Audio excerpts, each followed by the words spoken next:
Firstly, James, just over halfway through a championship, a couple of tries to your name, everything seems to be going to plan. How have you found it so far? Yeah, obviously as a collective we're in a pretty good place. The fate's in our own hands. We don't have to rely on any other results bar our own. And yeah, can't complain. Obviously performances haven't been the best, or we don't think they have been, but we've got results, so it'll be nice to put in a full 80 along the way. This is your third Six Nations Championship. Do you feel more at home on the wing than ever with this Ireland team? Yeah, I mean, this squad's been together for quite a while now, and I guess we know each other pretty well, and we're playing some decent footy, but at home, yeah, I'm just happy to be out there and being able to contribute to a team that's playing very, very well. And sure, look, if I keep getting picked, I'll keep trying my best. You seem very relaxed. You never seem nervous. Do you get nervous?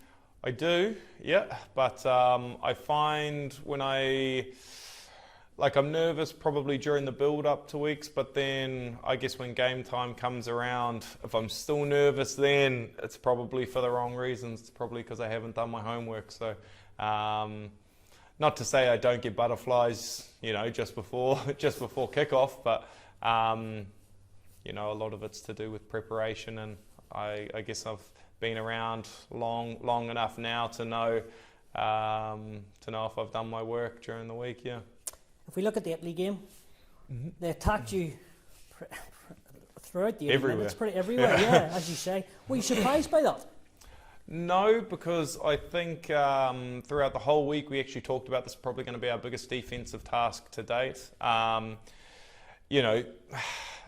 Them and the French, the Italians and the French play very, very similar. They're very combative up front and have a serious amount of X factor in their backline. So we weren't surprised that with what they threw at us. We were a bit disappointed in ourselves that we didn't fix a few problems that we created, and we probably leaked a few more meters than what we should have. But obviously, fortunately, the result went our way, so we can't be too hard on ourselves. But there's definitely some fix-ups leading into these last two games. Yeah, you talk about leading in.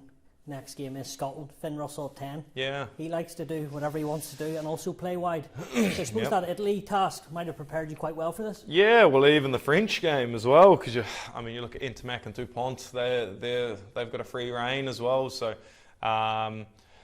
Finn Russell is playing outstanding football at the moment. I don't think he's the only one in the back line who's playing outstanding, but he's definitely the man who pulls the strings and puts boys into holes and into the position that he needs them.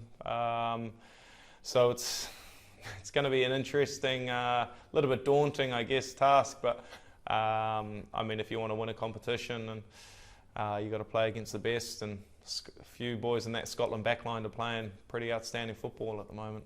I want to take it back. You've had some difficult days in an Irish shirt as well. Did you always believe you'd get back to where you are now, flying on the wing? Yeah. It's part of being a professional sportsman at the end of the day, and I think if you look across anyone's career, it's always a roller coaster, and there's highs and lows no matter where you go. So, I'm happy of how I'm playing right now.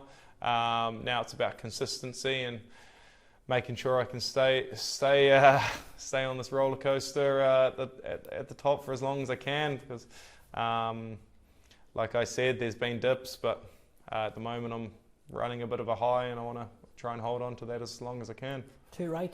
If we talk about an aspect of your game which you've worked on very hard, if you don't mind me saying, and improved vastly, your defence. Yeah. What's sort of been the biggest thing you've done to improve that? It's a collection of everything, really. It's probably a bit of self-reflection and self-awareness, and then I guess understanding the role that I do play in a team isn't just the old school winger of finishing in corners. You play such a huge role in with your communication and making sure you got the right people around you, and you see the most out there, and you've just got to tell people around you what you do see, and trust your eyes, trust the people inside and outside of you that they're going to do their job, and getting tackle entries and trying to dominate hits. Gone are the days of, scragging and just trying to get people to the ground. If you get your stuff right on the inside, on the outside, you should be able to still make dominant hits. And defensively, our team is probably in a good space. I don't think the numbers probably reflect that in our missed tackle count, but tries conceded, that's the bearing point, and we haven't conceded too many. So is communication key in making the right reads defensively? Yeah, and understanding the pitches, doing homework throughout the week and understanding what, their midfielders' tendencies are, fullbacks, tens, what the tens are looking for. It's a big. There's a lot of things that go into it, and at the moment, the defensive side of my game and collectively as a team is going pretty well. So, plan to stay on top of that. Too right. And if we look at the attack, are you given a free rein with ball in hand, or do you have to stay within the structure? No, I don't think everyone has to stay within structure, because a lot of rugby, I guess, is decision making, and if there's space around you and you don't take it, then it's a wrong decision, But I grew up running with the ball in hand ever since I was a young fella, and it's part of my game that it's quite instinctive. And I think we've got a good relationship at the moment with the people around us. We kind of know and feel what we're going to do, and I don't think you can pigeonhole me too much when it comes to having the ball in hand. No. Last couple from me. You talked about grew up in Nelson in New Zealand, watching the All Blacks winning everything. Now you're on the other side of the world, playing for Ireland. Haven't won much yet. I know where you're going. No, it's more so never mind the winning stuff. Yeah. It's just a bit surreal sometimes. Yeah, seriously. Last year we won the Triple Crown, came close. Obviously France had played outstanding.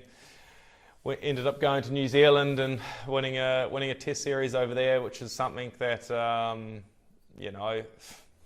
wouldn't have ever dreamt about. And the best part of it was, I went back to Nelson the week after and had my chest stuffed because I knew that no one could take anything away from me. It was my own decision to leave New Zealand, and I was able to, play some decent rugby and come back to New Zealand and have a big old grin on my face after that third test. So, it's pretty special. And you're still smiling. You mentioned earlier this Ireland team is still building to an 80-minute performance. What improvements would you like to see, and how close do you think we're getting to this 80-minute performance? It's funny because when we sit down, we're always so frustrated at opportunities and things that we didn't do quite as well. And defensively, I think there's still so much growth that needs to happen if we really want to consider ourselves, the Ireland team that I think people think we are. So our defence isn't where it needs to be, I don't think. And statistically, when you look at the numbers at the end of the game, it probably shows, they're missing tackles, things like that. So there's still a lot of improvement, and I'd love it if we could get a few impact tackles going. It creates more opportunities as a back line off the back of it. If we can force a few more turnovers. So, yeah.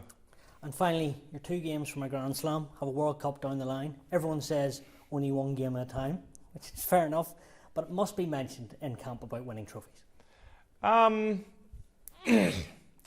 think when you talk to boys who have retired, they talk about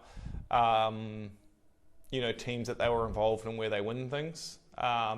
And I think that we're in a very, very good place, and we're putting ourselves in the places we need to be to potentially win trophies.